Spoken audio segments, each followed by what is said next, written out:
এলাকায় লগজ গার্মেন্টসের অপোজিট সাইটে অবস্থিত শেখ রেহানার একটি পরিত্যক্ত বাড়ি দীর্ঘদিন ধরে খোলামেলা অবস্থায় পড়ে আছে।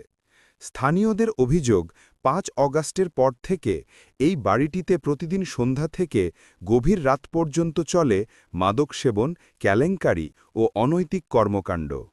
এলাকাবাসী জানান, প্রায় প্রতিদিনই দেখা যায় কয়েকজন যুবক ও যুবতী ওই বাড়ির ভেতরে গলায় হাত দিয়ে আপত্তিকর অবস্থায় বসে থাকে।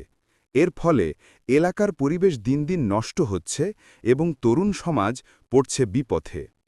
একজন স্থানীয় বাসিন্দার বক্তব্য, এই বাড়িটা অনেক দিন ধরে ফাঁকা পড়ে আছে। এখন এখানে বাইরের লোকজন এসে মাদক খায়, বাজে কাজ করে। আমরা প্রশাসনের দৃষ্টি আকর্ষণ করছি যেন তাড়াতাড়ি ব্যবস্থা নেয়। স্থানীয়রা আরও জানান, এই বাড়ির কারণে আশেপাশের পরিবারগুলো ভয়ে আতঙ্কে আছে। তারা প্রশাসনের কাছে দাবি জানিয়েছেন বাড়িটি যেন সিলগালা করে পুলিশি নজরদারিতে আনা হয়। শেষে উপস্থাপকের বক্তব্য, গাজীপুর মৌচাকের লগজ গার্মেন্টস সংলগ্ন শেখ রেহানার বাড়িকে কেন্দ্র করে যে অনৈতিক কর্মকাণ্ড চলছে তা সমাজের জন্য এক অশনি সংকেত। প্রশাসন যদি দ্রুত ব্যবস্থা না নেয় তাহলে ভবিষ্যতে এর প্রভাব ছড়িয়ে পড়তে পারে পুরো এলাকা জুড়ে।